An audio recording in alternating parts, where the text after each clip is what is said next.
7 o'clock, we'll call the meeting to order. All members are present.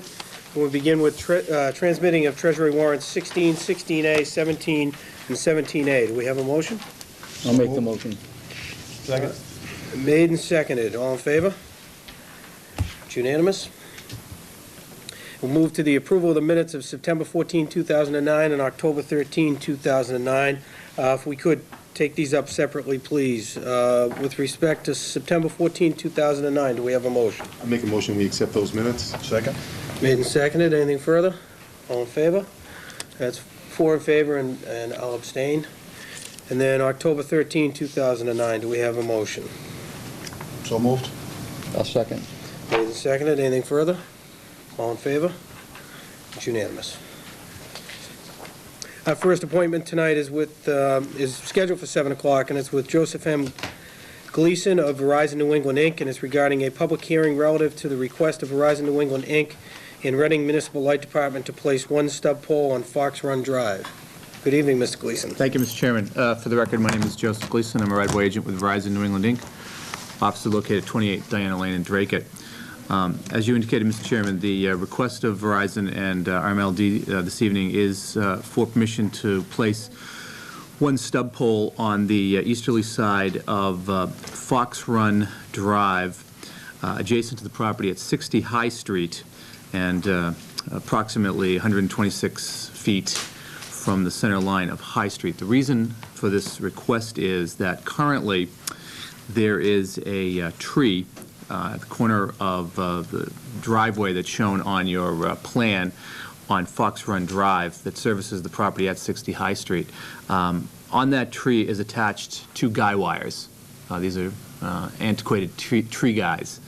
And we've been informed that the property owner at 60 High Street wishes to remove that tree. So because of the contour of High Street at Fox Run Drive begins sort of a long, slow curve down towards Route 93.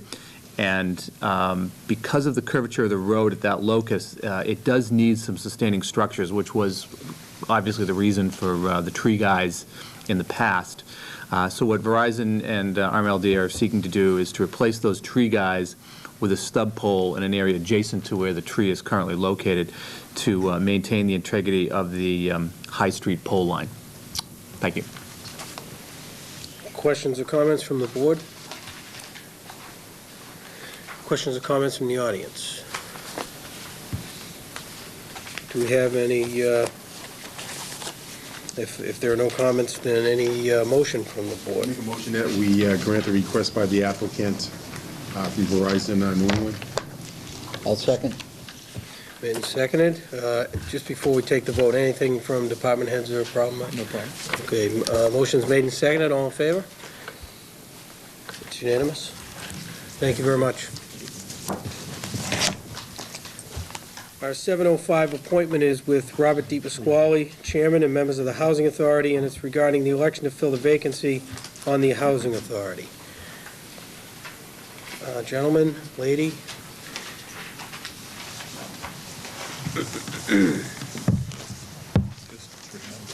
Right, if we could, we're going to have, ultimately we'll take a roll call vote, but just as a point of information for anybody who might be watching or interested, the Board of Selectmen and the Housing Authority have jurisdiction collectively together to fill vacancies that exist in the Housing Authority. And having recently received a letter of resignation from one of the board members, this meeting was called. Excuse me, as I understand it, 2 people have expressed an interest.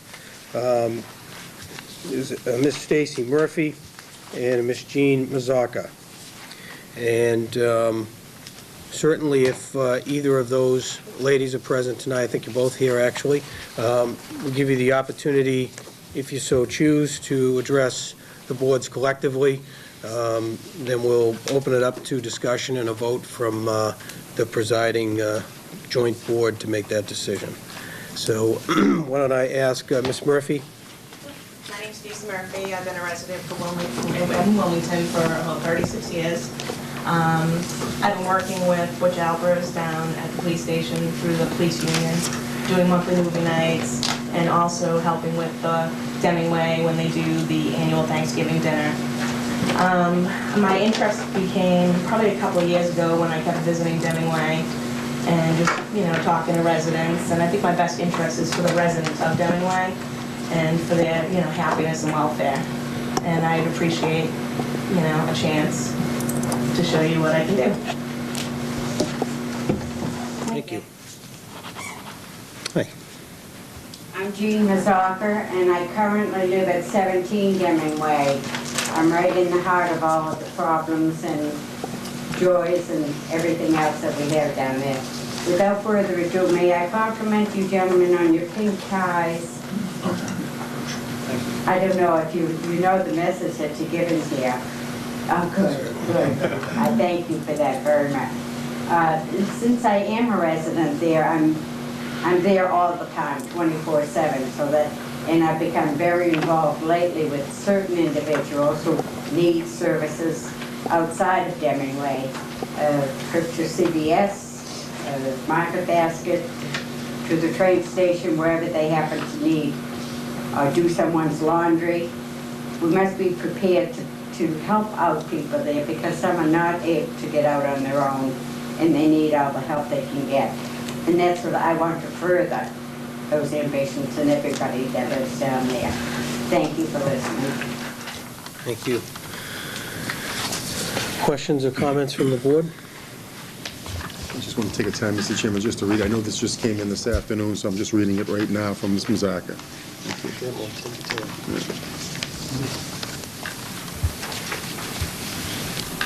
Do we have a copy of that?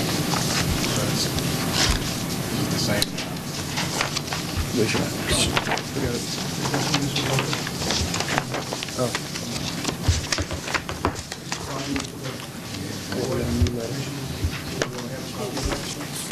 Absolutely. I had just assumed because it was addressed to the Board of Selectmen and Board of Commissioners that it had gone, so I apologize. It was addressed to you, so I presume that your executive director would have had a copy and provided it to you. In all defense of the executive director, she's kind of in flux right now. When you're looking for a new executive director, she's resigning to take another post and Drake it. So she's kind of in and out, and it's been kind of a tough go for us, so she probably just missed it.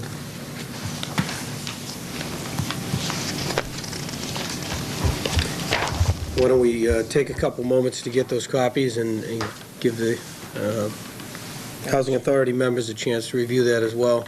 And maybe this is a good opportunity just to mention to both ladies who've expressed an interest. First of all, I know that everybody here appreciates the fact that you've expressed an interest, and we're grateful that you're willing to step up and fill this volunteer position.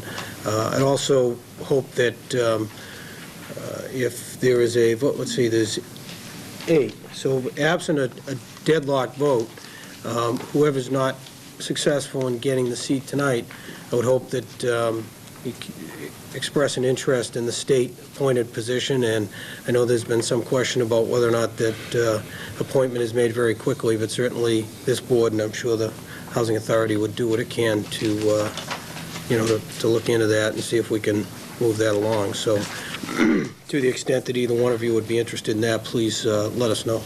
Okay?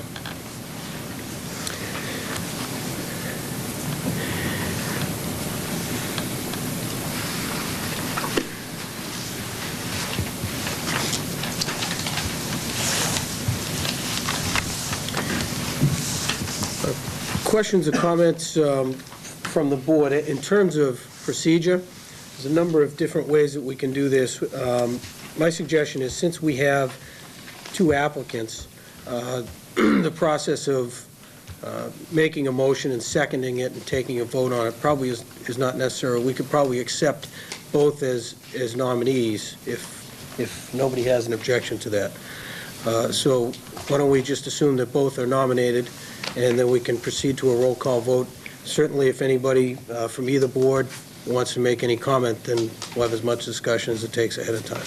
So if we could maybe ask if any of you have any questions or comments that you want to make before we take a roll call vote. Not at this time, sir. Thank you. Okay. Questions or comments from the board? Mr. Chairman, I'll just make a quick comment. I mean, I'm going to show some support to Stacy Murphy. I received several phone calls from residents that live in the area that show some support, and I'm sure both will do good work, but I just want to let you know where I'm coming from. So there was support out there. Like, I serve on the board, I'm not on the Housing Authority, so I mean, I'll cast a vote for Stacy Murphy when the time comes, Mr. Chairman. I just thought I'd convey that message that there is support out there, and a lot of folks do care for you down there, and I think both would do a great job, but just to show you where I'm coming from and the support within the family of Deming Way for Ms. Murphy. Thank you, Mr. Chairman. If I may briefly, this is always challenging when two very good people want to do really important work, and only one person can, I guess, at the end of tonight. So, as you said, Mr. Chairman, I want to make sure that whoever doesn't move on tonight as a member continues to stay active and involved and do the things that need to be done. And that said, I want to echo what you said, Mr. McCoy. I've had several occasions to speak with Ms. Murphy, and very impressed with her zeal, her energy, what seems to be a very strong commitment to what the board is about. And I'll be encouraging those of you who are so inclined to go in that direction. Okay, with no other questions or comments, and certainly if if you have any comments, let me know, but what I thought we could do is take the Housing Authority vote by roll call vote alphabetically, and then we'll do the same with the Board of Selectmen. If I may just add my voice to Please just do. a very quick Please do. comment. I would respectfully request that the fact that the Ms. Mazzocca is a resident, and she would have a first-hand knowledge of the problems and the trials and tribulations of the residents of Deming Way, with all due respect to the previous two board members, I would basically lean towards her, to be honest with you. Nothing against Ms. Murphy. She does enjoy an extremely good reputation in the community, but Ms. Mazzocca lives there. And she has an insight, she's an added window into their problems. And with all due respect, late great Tip O'Neill stated that all politics is local. And since we serve Deming Way as a board, these three people here, I would think that board would be best served, or that community would be best served by someone who is closer to that community. And that basically, as again, with all due respect, that's how I feel about it. That nothing against you. It's just that I believe Ms. Mazzocca would serve it better. Thank you, gentlemen. Thank you.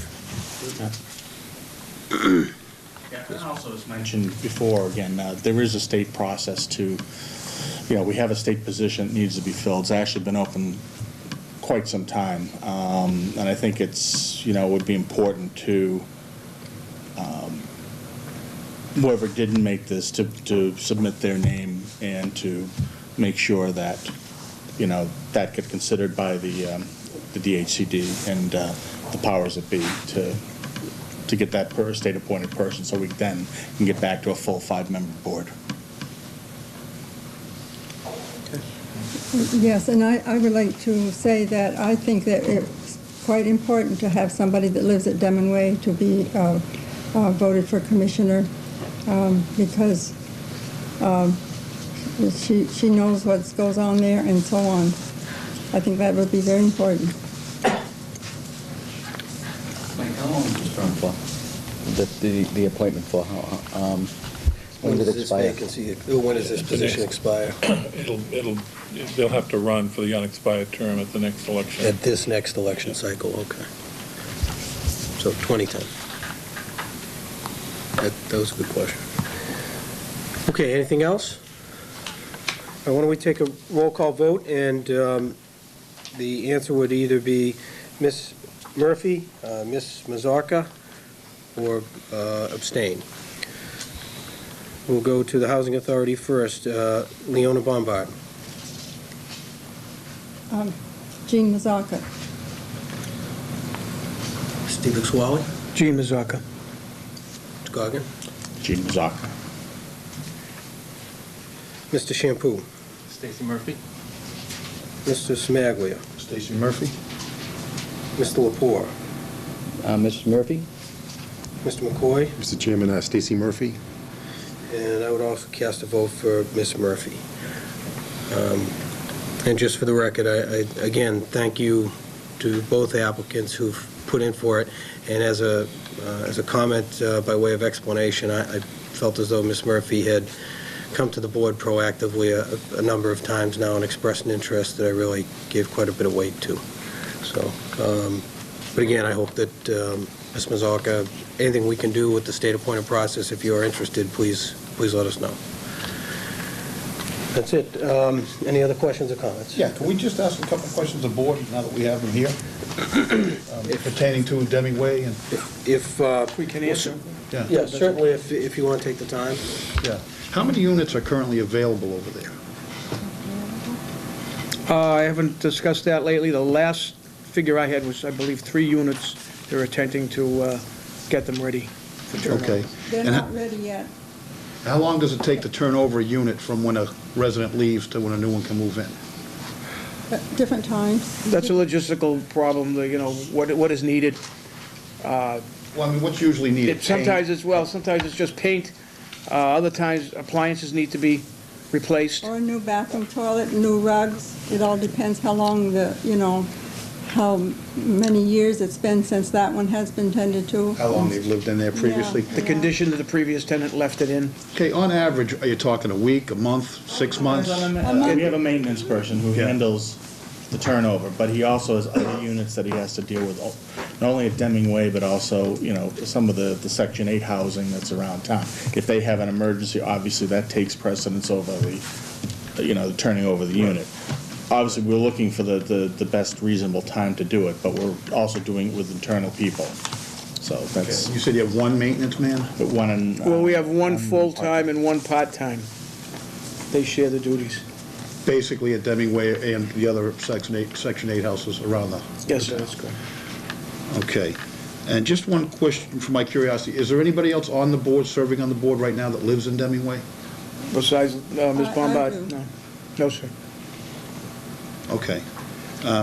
If I was an interested citizen and I want to go to Deming Way to one of the board meetings to get that kind of information, like how long it takes to turn over a unit, I think it's a shame if there's 3 units available right now and it takes months and months and months because the people might be waiting to move in. The last 2 units, people moved out in about 2 weeks' time, 2 different. 2 weeks, yeah. And that was too soon. Again, that would be a question for the executive director also. Yeah, right. As I said, we're talking logistical problems here. You have a turnover, how much work has to be put in? Sometimes it's just a matter of painting it and somebody can move in. Other times, if it's a 20, 30-year-old, somebody's been living there for 10, 15, 25 years, now it may need a new appliance, a new bathroom, the plumbing may need to be refurbished, the wiring needs to be checked. So again, you really can't call it a hard and fast thing. It's a logistical matter, and you have to take each unit one at a time in and of itself. And some problems are greater, some problems are lesser. One had to have a whole new floor because it got wet. I mean, the main facility is 50 years old, so there's certainly some problems that are, getting into that area. And actually, there's been a lot of improvements now, new boilers. A lot of fire codes have been upgraded in the back buildings. There's certainly a lot of maintenance going on there. There is some infrastructure repairs that are up and coming. We're going to repave, put in speed bumps, revamp the parking. We're trying to get the boilers squared away. There's a number of things going on at once, and it's just, again, it's logistical. You can only take one at a time. You can't do it all at once. Thank you very much. Thank you. Do appreciate you being in, and thank you again, ladies.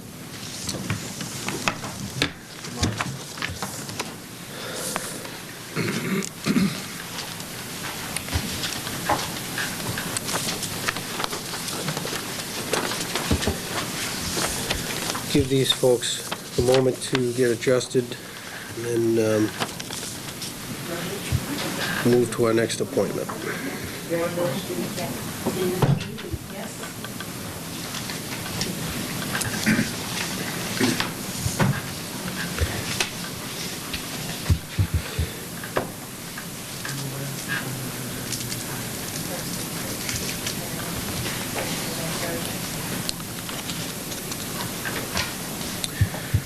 Okay, our next scheduled agenda item was scheduled for 7:15. It's with Shelley Newhouse, the Health Director, and Judith Baggs, Public Health Nurse.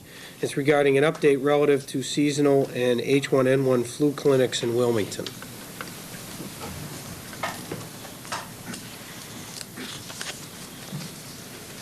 Good evening. Hi.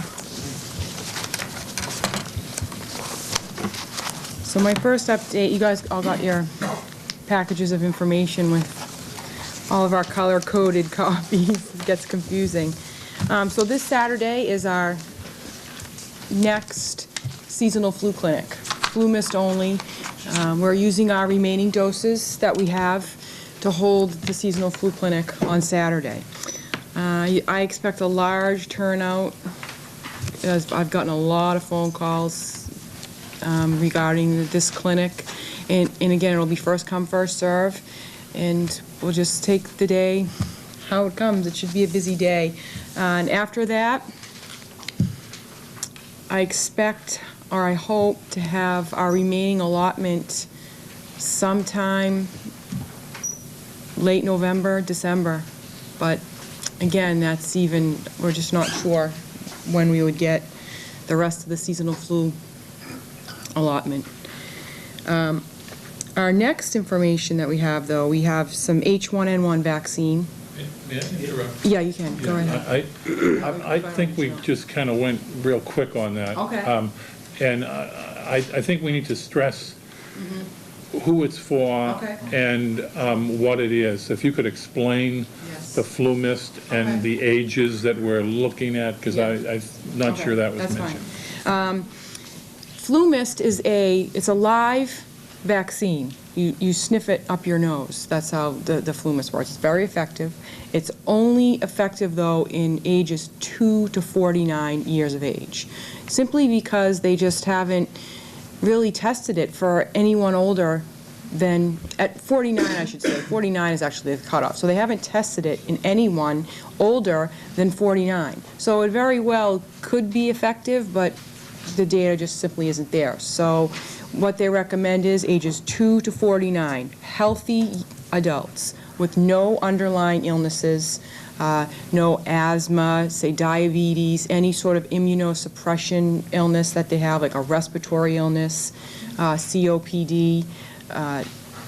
So if no pregnant women can take the live vaccine. It's really just, like I can stress again, it's for healthy adults who are just able to have the live vaccine. It's because it's live. If you have an allergy to eggs, they don't want you to have the vaccine either. So every year we get an allotment of flu vaccine, and this is our actually first time doing flu mist and having a flu mist clinic. The state really promoted flu mist this year, so they asked us for an order, and we put it in, and we received, that's how much we received, the 330 doses. So we decided to open it up to the age groups of 2 to 49. This will be probably the youngest age group that we've ever vaccinated as well, meaning the 2-year-olds. We're going to have it here at the town hall, set up in the middle room. We first come, first serve. We'll have medical screeners there, which means we're going to have nurses that will be asking a series of questions to each person that comes in to make sure that they're eligible for this flu mist. And a lot of people we anticipate will get screened out. Just because they might not know. They're just thinking, yes, I can get the flu shot on Saturday. So they'll come to the line, they'll wait in line, we'll have medical screeners, and they may have to get screened out, and they may have to wait to come back for another town-wide clinic.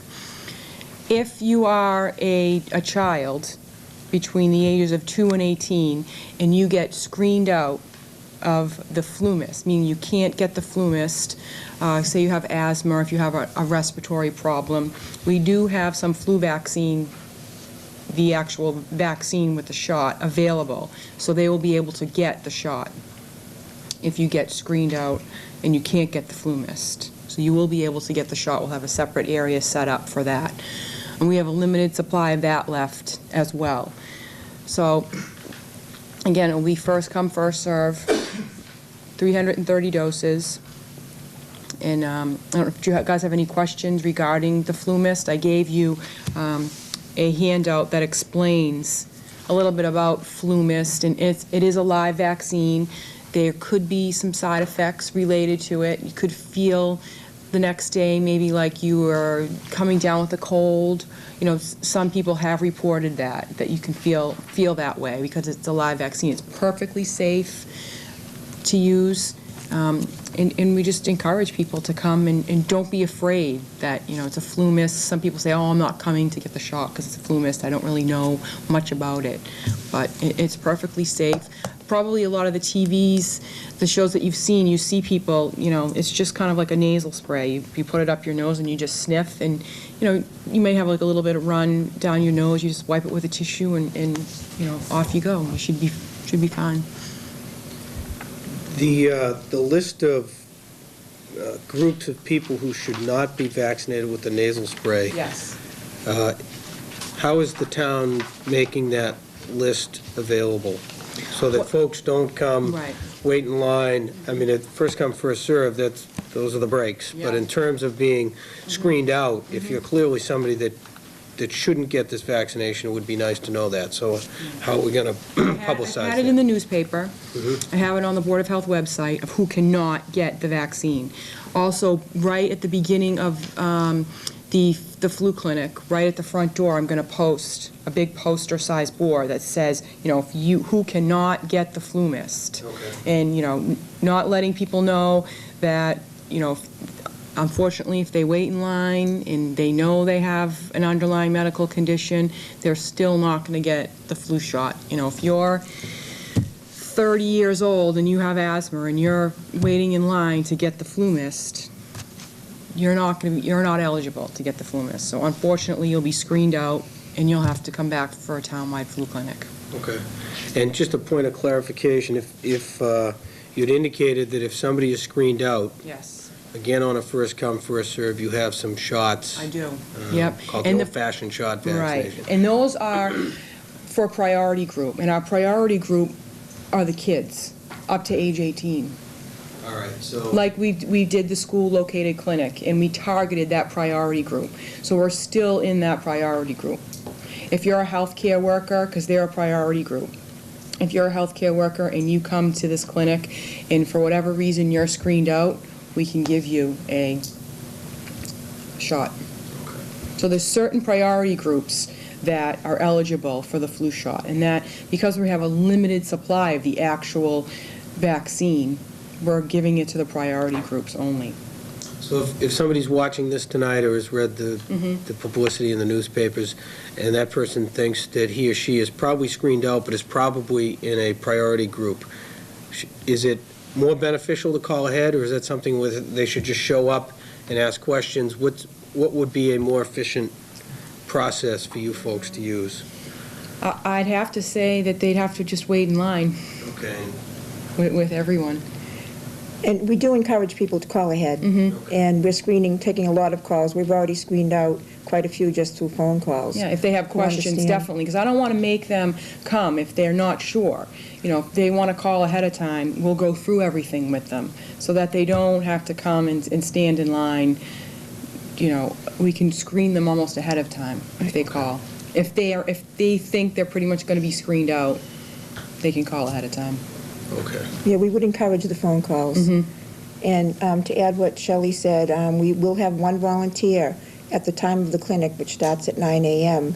We'll have a volunteer passing out the screening form that we actually use that has 12 questions on it. And so they will already have a chance to look at the screening form. And as Shelley said, she also plans to post it. But individuals will have a chance while they're waiting in line virtually to look at the screening form, and they will know at that point whether they may not qualify. And whether they decide to go forward to the medical screener will be up to them, and then the medical screener will decide at that time if they go forward to the clinic. And this is something that's done just for the flu mist.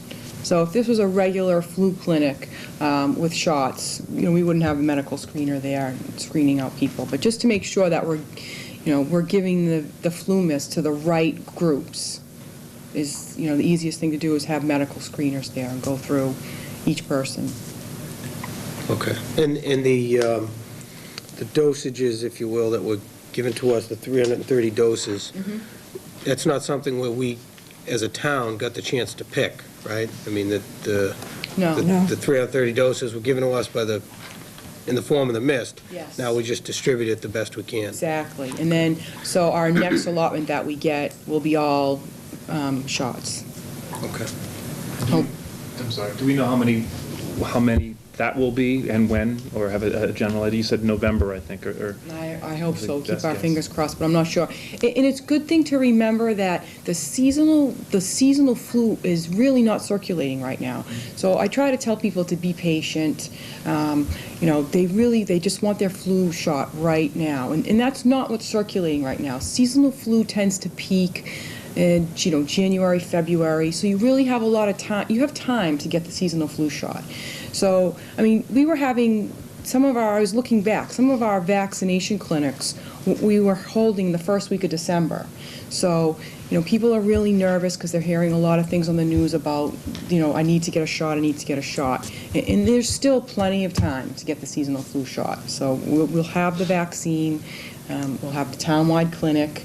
Hopefully our next clinic, we can open it up to all the seniors so they can get their shots, but there's still, I like to say there's still time. You don't have to panic.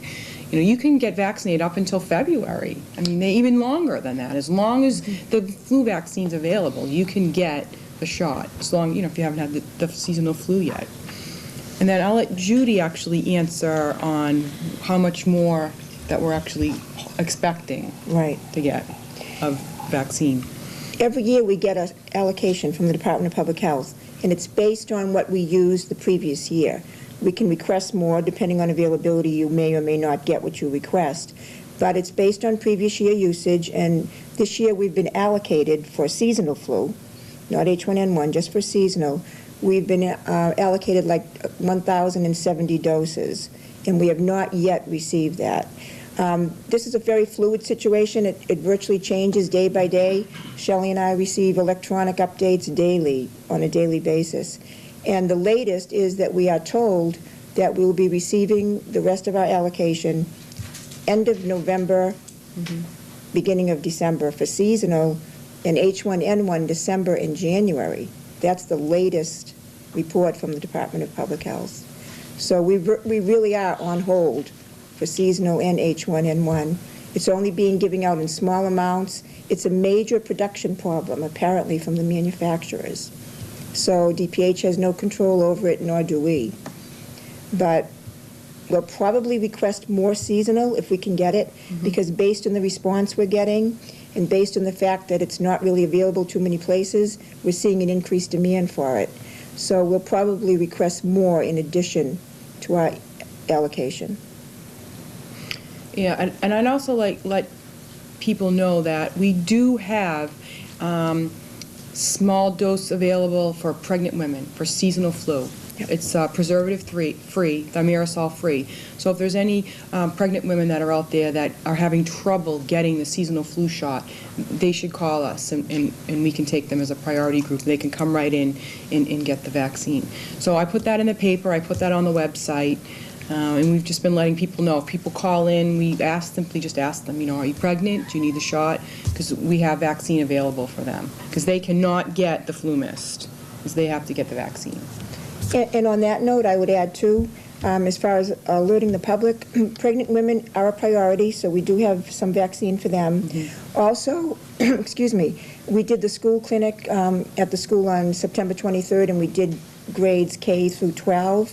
If anyone missed that clinic, excuse me, if anyone missed the clinic, we do have some vaccine left for that category. And also, some children needed to have the second dose. If they were less than 9 years of age, and that's the first year they're receiving flu vaccine, they needed to have 2 shots 4 weeks apart. So I want to let the public know that if your child needs the second dose, please call the Board of Health. We'll schedule them an appointment in the office. And the other priority group that we have to do, and here again, we follow the prioritization as set by the Department of Public Health. We follow that specifically. The other target group is healthcare workers who have direct face-to-face contact. So they can also call and have a private appointment scheduled in the office. We want to make sure those priority groups are taken care of. Right. And once we get all the priority groups out of the way, our next townwide clinics, we will just open those up to the general public. Okay, and when we were discussing this to put the item on the agenda, Mike Kyra had made, I thought, was a good point in terms of some cities and towns having to cancel some flu clinics, and we haven't done that, and I just asked you to share the conversation that we had. I think it's important for people to understand. We have been reluctant to speculate as to when we were going to get an allotment.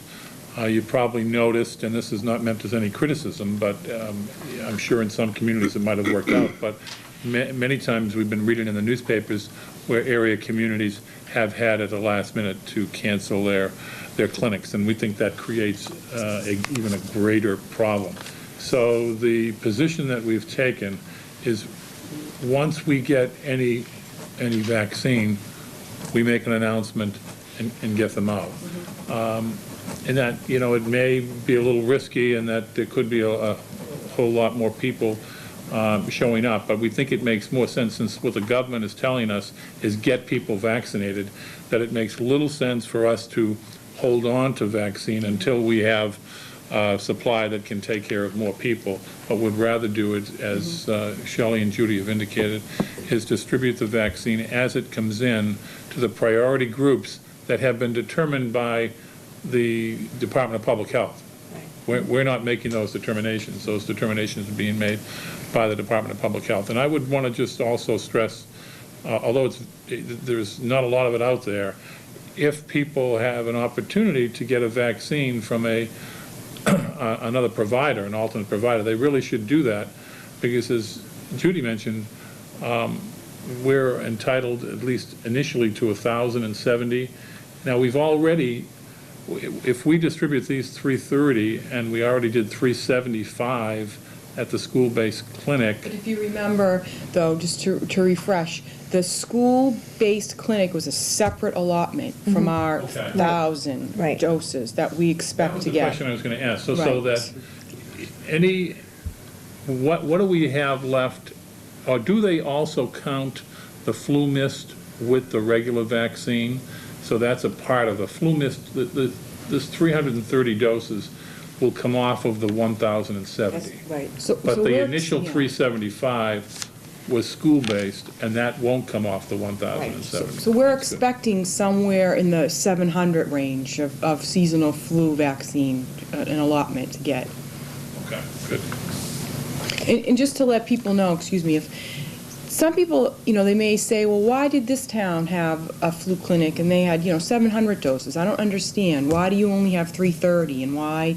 Because we simply chose to take the first 375 doses that we got and allocate that to the priority group of the kids. So, I mean, we could have held on to that, and then if you add that to the 330 doses that we have now, you're looking at a 700-plus clinic that we could have held like a normal flu clinic. But, following the prioritization rules, we went through, and this is just the way that we decided to do it, and that's why you see some towns having, these large flu clinics right now, and there's just people waiting in line, and they're running out, and, unfortunately, that can't happen.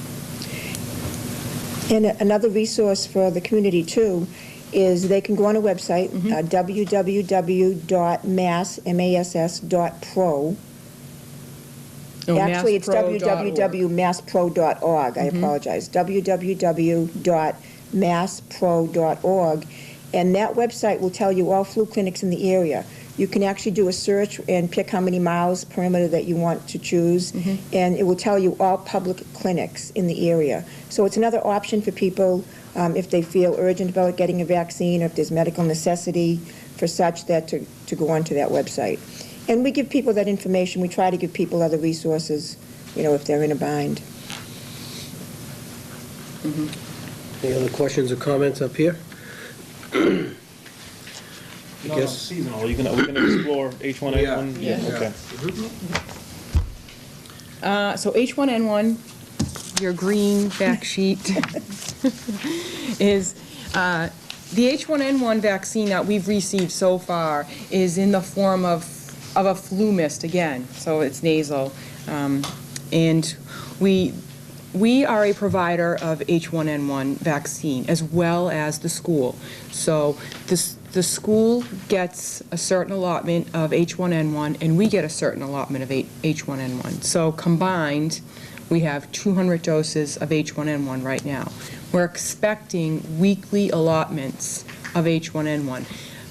And again, we're expecting it. So, for instance, this week I expect the schools to get another 100 doses of H1N1. We haven't heard if we are getting another 100 doses, but from what I understand, we're probably going to get another announcement that we're going to get another 100. And this will come probably in small allotments that we're going to get this H1N1. We might see a little drop off and then we might see a pick up again and we get the rest. So this is probably going to happen throughout the season until, like Judy had mentioned, with the end of it probably being somewhere in January maybe, that we're finished getting this, our total allotment of H1N1. And these are both going to come in the form of a flu mist and vaccine.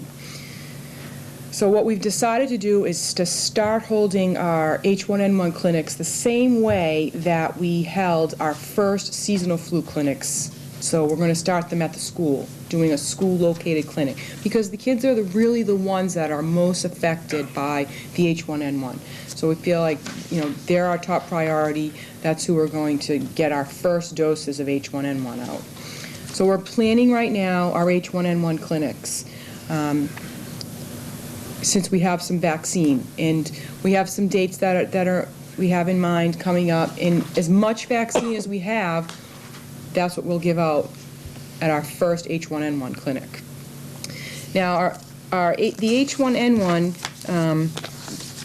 is, we're going to start with kindergarten age group. So that's about 5 years old. So we're going to go for healthy children, ages 5 to 9. If we have enough H1N1 vaccine, we'll expand that for the whole entire, the age groups from kindergarten through 12th grade.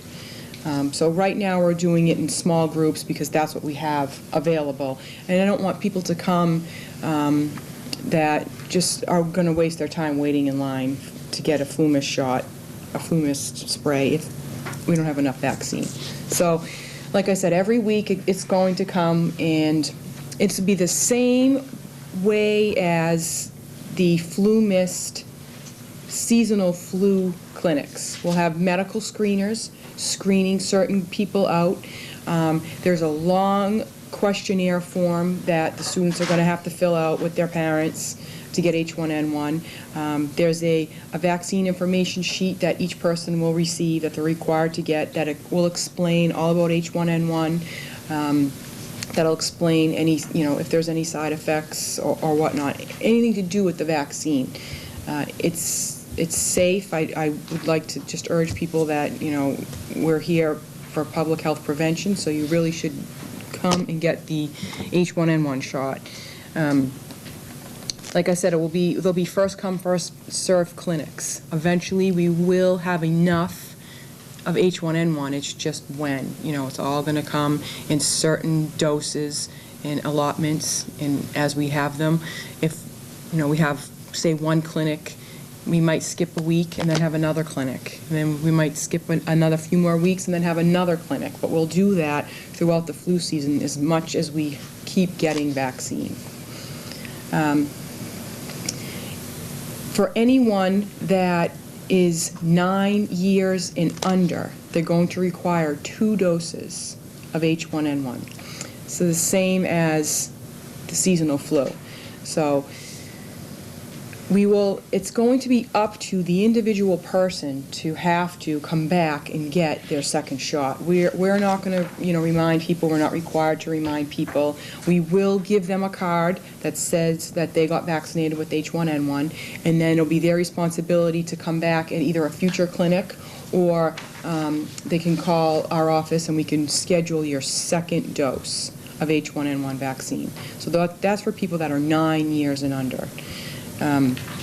There's certain people that shouldn't get the flu mist for H1N1, and it sort of follows the same protocol as a seasonal flu mist. You should have no underlying medical illness, no allergy to eggs. Anyone that has, an immunosuppression illness should not receive the H1N1 flu mist, but they can receive the vaccine. Did I forget anything? There's so much to think Well, I of. can just add a couple things. Yeah, sure. We have 200 doses of nasal H1N1, and we've looked at the numbers, and the numbers that I'm given from the school population-wise is that there's approximately 1,200 kids that are between the ages of, say, 5 and 9, and we have 200 doses. What we know from seasonal is that about 10% of the potential kids came to the seasonal flu clinic. So theoretically, if you have a potential of 1,200, 10% would be 120. We have 200 doses. So hopefully that will be enough, but we don't know because we don't know what the response will be for H1N1 yet. There's so much in the media, you just don't know. And unlike seasonal flu, we have no allocation for H1N1. We will get whatever we request. And the feeling is, and this is pretty consistent across DPH and Center for Disease Control, the feeling is that there will be ample supply for the entire community. That's what the general consensus is. So no allocation, we will just keep requesting doses. And as Shelley said, the doses are coming through plus probably 100 at a time. We'll just keep requesting. But we will, you made a good point, we will not hold it. We will get it out there as soon as we get it. It's really important to do that. There is no seasonal flu in this area now. There is no seasonal flu, but there certainly is H1N1. There's influenza-like illness is widespread, but actually lab confirmed. I think in the state of Massachusetts there's something like 436 H1N1 cases so far that are lab confirmed. There's probably more, but they're just not confirmed. So we want to get this out as soon as we can. Again, we hope that people will call and answer any questions ahead of time. The school is very good about putting all the information on the school website. All the consent forms go out ahead of time. All the vaccine information statements go out ahead of time. And that helps us to expedite, and we work really very closely with the school nurses and school administration to get this done. So hopefully the 200 will cover the clinic, and we'll be getting more on a weekly basis. And as Shelley said, if we get more, we may expand the ages. At our first clinic. Right. Again, the first priority, and again, we don't make up the prioritization, it comes from DPH. Excuse me. We actually sign an agreement saying that we will follow the protocol set out by DPH, so we follow that to the letter. And the first group that we are asked to vaccinate is the 5 to 9 years of age. And that is because, as Shelley said, they need to have the second dose 4 weeks later, so we get them done first. We have been keeping in contact with the schools, with Doreen Crow, the school nurse leader, on absenteeism rates for, all age groups and grades as well as faculty. So we're just seeing some stuff floating around out there right now, but nothing confirmed. Yeah, and I will say, we're on an electronic database where we get electronic disease reporting every single day, and there are no lab-confirmed cases of H1N1 in Wilmington.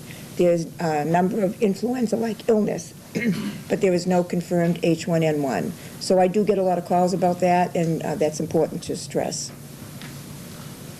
Could you just talk about the distinction between what is a lab-confirmed case of H1N1 and what's an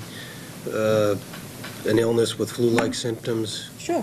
If you remember in the past when H1N1 first came from Mexico back in the spring, everyone was getting tested if they presented with any kind of influenza-like symptoms, specifically fever, usually at least over 100, sore throat, cough, runny nose, body aches, things that you think of as conventional flu symptoms.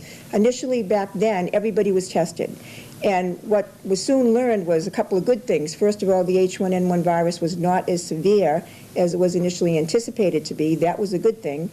And what happened was the system was literally overwhelmed because local hospitals can't test for that. It would have to be sent, at that point, it was having to be sent to the Centers for Disease Control in Atlanta, Georgia.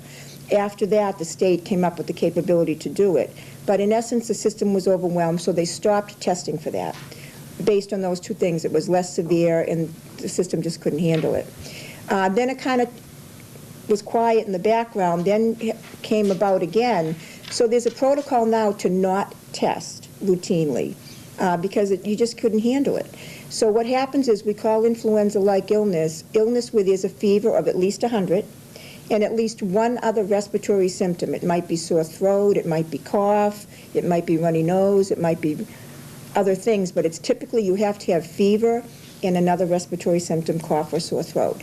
And you are presumed to have influenza at that point. You stay home, and, we're all putting out the message, stay home if you're sick. We're all enforcing the education around this. Don't go to work if you're sick. Don't go to school if you're sick. And the schools have put in protocols for that. And so you stay home, hopefully you get better. If you don't get better, your fever, spikes again, and you have more increased symptoms, then you see your physician. Your physician will hospitalize you and probably test you. And at that point, a definitive laboratory diagnosis of H1N1 is made. Only when you present with more severe symptoms and your usual flu doesn't get better. That's the protocol that's taking place right now. So when the state says, as of today, as of 10/22 actually, they have 1,436 cases lab confirmed. There's no estimate on how many other cases there might be. So I don't know, does that answer your question? It does, because I just envisioned people at home listening saying, well, wait a minute, I took my child to the doctor and they told that they had H1N1 or it also, looks like it or something like that. Right. Unless you're laboratory confirmed with H1N1 and you're thinking, my doctor told me that I had H1N1, but I wasn't laboratory confirmed, should I still come and get the vaccine? Unless you were laboratory confirmed that you had H1N1, they're stressing that you should get the vaccine. Right. So, so you should come and get the vaccine. If you've had an influenza-like illness, but it wasn't laboratory confirmed, you should still come and get the H1N1 shot. Yeah, that's a good point that we really want to reinforce. Because there may be people out there that say, oh, we already had it, or my kids already had it. Right. Don't need to get vaccinated. They still are recommending vaccination for that group. Okay. And I apologize, I may have missed it, but it's probably worth saying again, the first clinic that you actually have scheduled for the H1N1 is when? November 10th. Okay. November 10th. And we're slowly getting the advertisement out there. So we're tweaking, I'm tweaking my numbers a little bit, because in case we get some more vaccine, we're going to open up some age groups. But the first H1N1 clinic will be on November 10th from 4 to 7 at the Wilmington Middle School. And it'll be, again, a first-come, first-served clinic. Everything will be done through with the school nurses. It'll be on the school websites, all the forms, everything will be downloadable, so they can fill everything out ahead of time, just like we did when we had the school-located seasonal flu vaccine clinic. So it'll be run pretty much the same way. Okay. Questions or comments? And then at the Wilmington Middle School, that's going to be open, for the kids first? Is that what you're doing? Yes. And what's the age again? Right now, our age groups are going to be from 5 to 9 years of age. So that's roughly kindergarten through, I think we figured it out to be about third grade. Yeah. All right, thanks. And you said they needed the, under 9, you needed the second shot? Yes. So that's why we made the cutoff at 9 years old. So this age group will have to get a second dose 1 month later. And we have those two? Well, we will have those, yes. So they'll be able to get it either at a subsequent H1N1 clinic, or we haven't really decided how we're going to handle that, or, we could have them come into Judy's office. That's the way we've been doing it with the second doses of the seasonal that the kids needed. Anything else? Yeah, I'm sorry. That's okay. I'm going to ask you to repeat something really basic and maybe borderline a stupid question, but if I got a flu vaccine, I'm not protected from H1N1, and if I have an H1N1 vaccine, I'm not protected from seasonal. That's correct. They don't cross, there's no, someone said to me, I got the flu vaccine, I should be all set, and I'm like, They were trying to get the whole idea was to get this year's seasonal flu vaccine, one vaccine with both, H1N1 in all different strains of the flu. So next year now, you'll see that the H1N1 will be just another flu strain that they'll have intermixed with the seasonal flu vaccine. Because, the seasonal flu is a number of different seasonal flu viruses that you're vaccinated against. Yeah, that will probably happen next year. You'll have some H1N1 in the regular seasonal. That'll really confuse people. Yeah. Right. They'll be showing up for their second shot. Yeah. Thank you. And we want to assure people, too, the vaccine is made the same exact way as seasonal flu. It's a safe vaccine. There's a lot of questions about that. It's made the exact same way. It's produced the same way. It's just a different virus. It's just a different bug. Okay. If that's it, then thank you for the information and for the good work.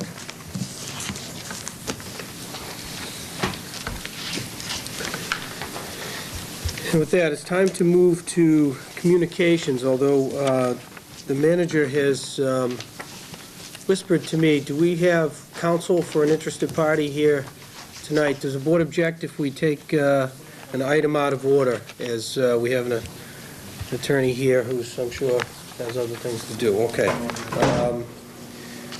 We direct your attention to item number 6 on the agenda,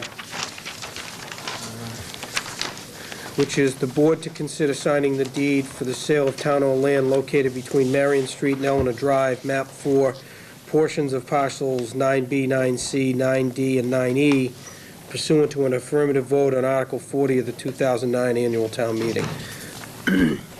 Good evening. evening, gentlemen. Attorney Catherine Moran on behalf of Eleanor Estates. I understand that Town Council has submitted a request to you. I have not seen that, although I have spoken to him. At his request, I've brought 2 signed copies of the documents that were attached to the email he sent to you. And I am here to answer any questions I can relative to the conveyance of the property. All right, well, I just got to that point in the stack. So here's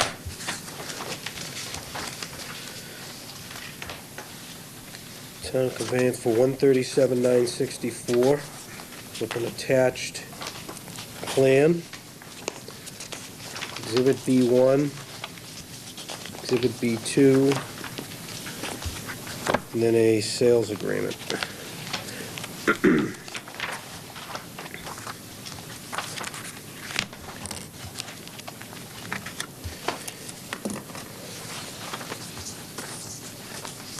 Mr. Chairman, Yes. this is probably more for you or for Mr. Kyra. The property as it's highlighted here is the property exactly as it was described and voted on at town meeting. Is that accurate, or? That's accurate. Okay.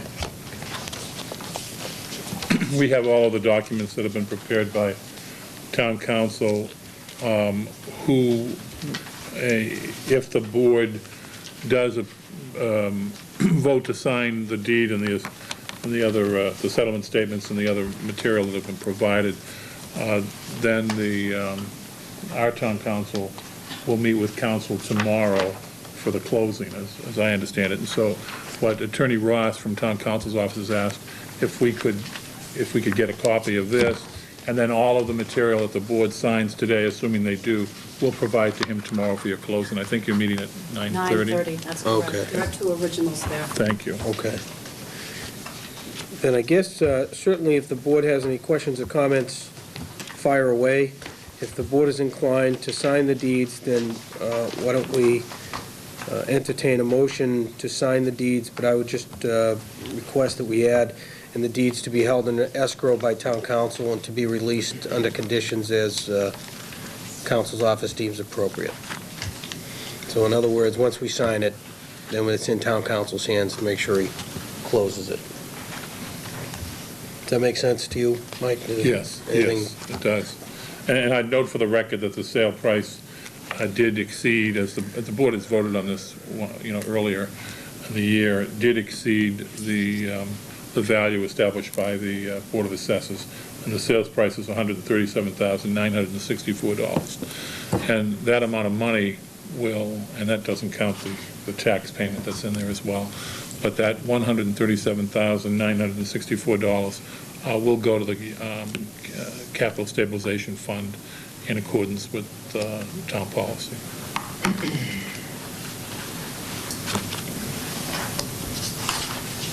So I guess plenty of paper here, but if we are willing to do the final piece that town meeting voted on, I guess that's what's before us. I have no questions. I guess I would make a motion that we proceed to sign these papers with the contingency as you described. I won't try to repeat the legalese that you're so good at there, but you know what I'm saying. I'll second. We have a motion on the table to sign the deed, but deliver the documents in escrow to town council. Yeah, that's the gist of it. Okay, we'll take that as the motion's been made and seconded. Anything further? Anything from the audience? All those in favor? It's unanimous. Do you want me to Why don't we wait until after the meeting, or do you want to start now? Well, logistically, how did you plan on delivering the documents to council? We're going to just deliver them all to Attorney Ross, and he'll deal with council tomorrow, and she's agreed to that. So we don't have to hold council up at this And we don't have to hold up the meeting either, Okay. so sure, we'll set them It aside. might be easier to do that a few minutes at the end. That's fine. Thank you. Thank you. I guess we can go back to item 5, communications. Mr. Chairman, we have communications which you've certainly seen, but they came in after the last meeting, and it has to do with the governor's budget announcements and Governor Patrick's fiscal management plan. Initially, we received email communication from Lieutenant Governor Timothy Murray indicating that the state revenue collections were $243 million below budget estimates, and as a result, the governor has had to make some serious reductions to state government. He indicates that Governor Patrick first will exercise his authority through 9C reductions to the executive branch, and also request constitutional leaders to voluntarily reduce their budgets. And the Lieutenant Governor just indicates that there may also be some cuts coming to local aid, and he understands and appreciates the importance of local aid to the communities, but nevertheless indicates this may be something that will happen. We then received communication from Senator Tarr with more specific information about Governor Patrick's fiscal management plan. And he again talks specifically about some of the expanded 9C authority that could affect local aid, but as of the time that he wrote this memorandum on October 15th, he indicated that no specific details had been announced, and I can tell you even at this time there have been no specific details announced as to whether or not there is going to be any cuts to local aid. But the governor did submit what he referred to as a 5-point fiscal management plan to address the shortfall. Number one was that he was going to reduce spending by $600 million, and indicated that they were looking for various ways in which to do that could include suspending certain programs or asking outside entities to take on services or programs that are currently delivered by the government, that he would be reducing the payroll by up to 2,000 positions, that he would be attempting to consolidate state agencies and services wherever possible, that he would attempt to effectuate energy cost savings through joint purchasing, and then the fifth one had to do with the expanded 9C authority, and again, nothing specific yet with regard to local aid. The board has a correspondence from Marilyn Brown, the Chief of the Bureau of Local Assessment for the Department of Revenue's Division of Local Services, with notification to the Board of Assessors of certification for fiscal year 2010 locally assessed values for real and personal property. You will recall a similar piece of correspondence at the last meeting, which was labeled preliminary certification. This now is the final certification, where the Department of Revenue has certified that all of the real property has been classified according to its use as of January 1st of 2009, and also certifying that a majority of the town's assessors are qualified to classify property by their attendance at the classification workshops conducted by the Department of Revenue. More importantly now, what this does is it paves the way for the public hearing that the Board of Selectmen will have on November 23rd relative to the issue of selecting a residential factor, which will determine the percentages of the tax burden that will be borne by each class of property for fiscal year 2010. Yeah, euphemistically known as a tax classification hearing. And so that's when Mr. Moynihan will come in and we'll discuss the tax rate.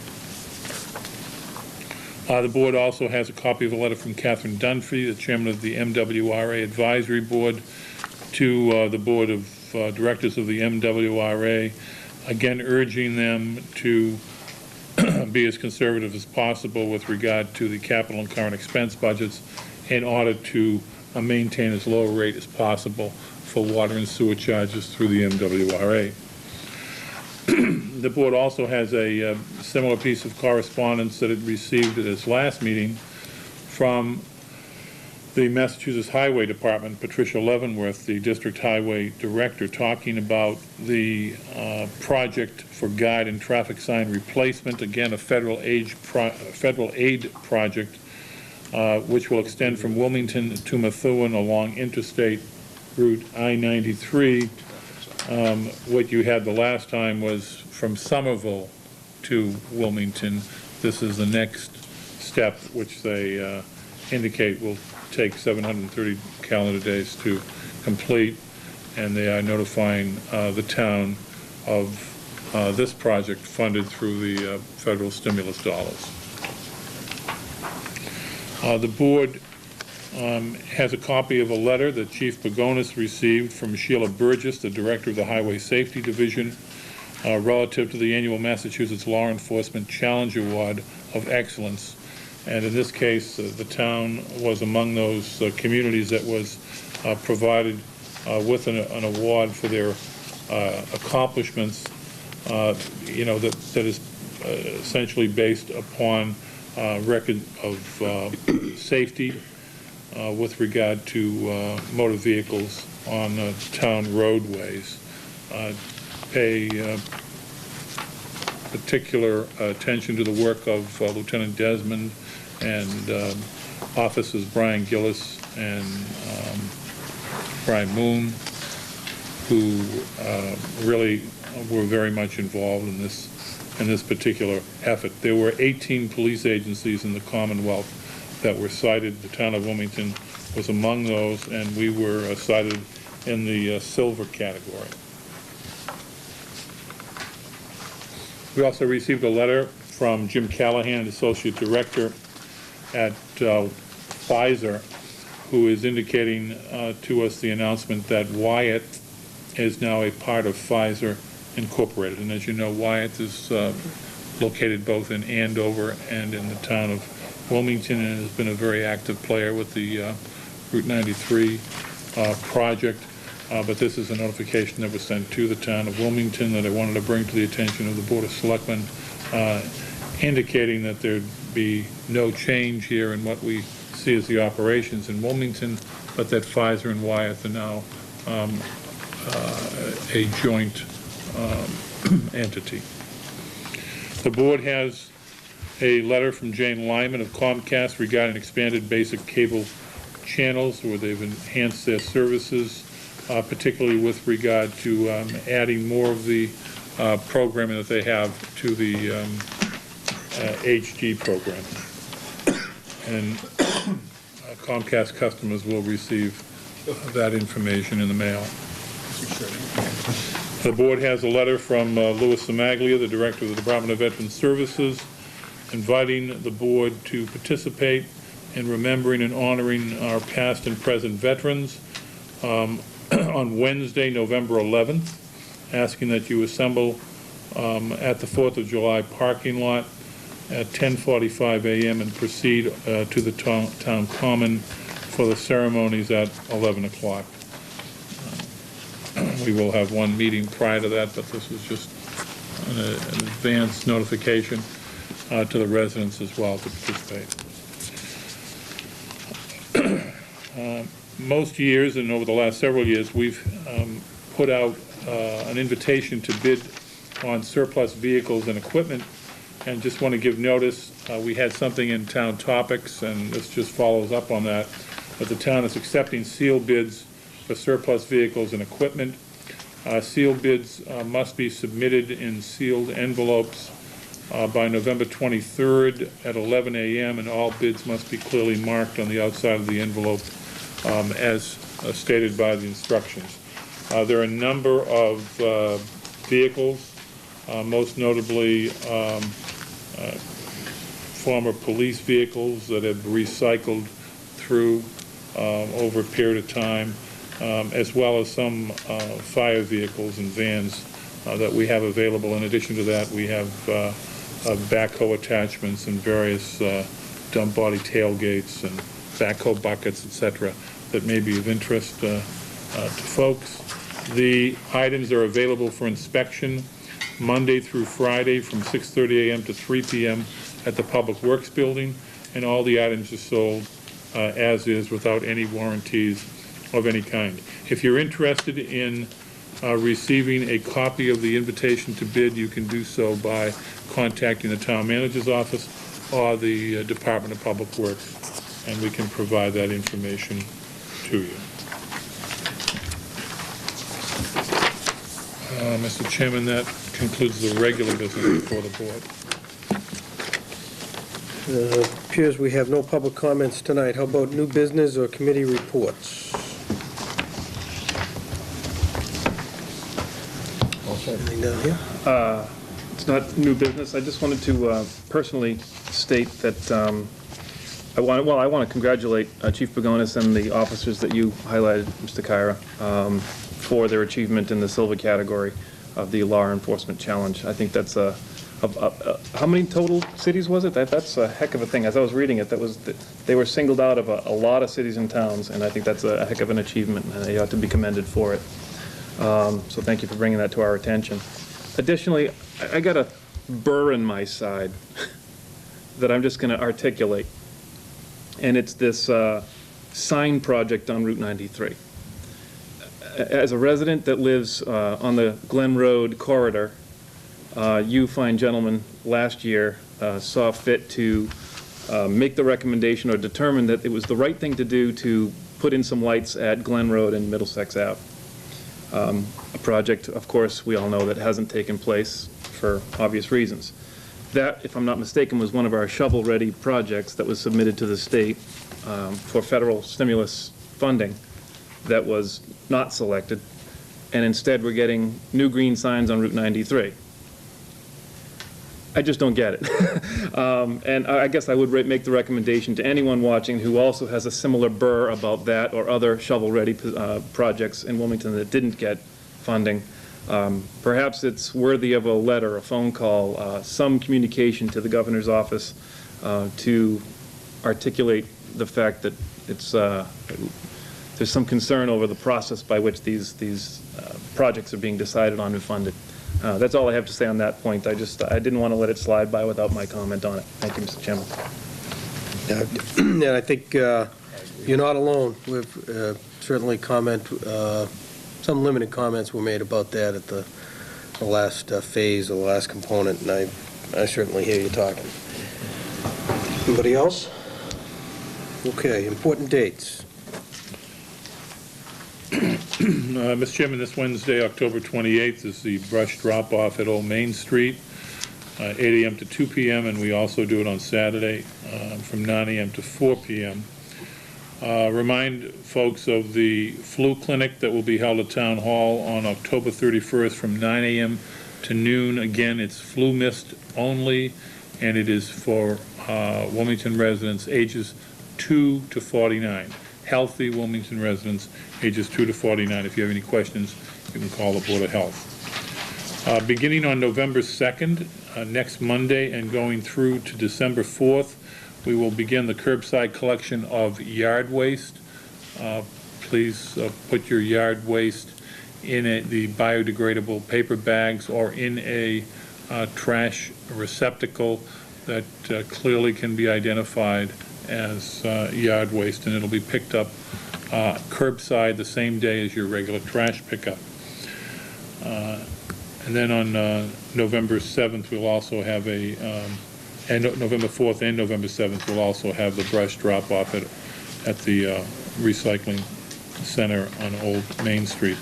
And just to let people know, November 8th, the senior citizens are having their second, perhaps annual, but their second variety show at the Wilmington High School. Minimal cost, $5 for a lot of fun. Begins at 2 p.m. At the high school. And again, the Veterans Day ceremonies at the Town Common on November 11th. The board's next meeting is November 9th. We have a motion to adjourn. So moved. Second. Made and seconded, all in favor? It's unanimous.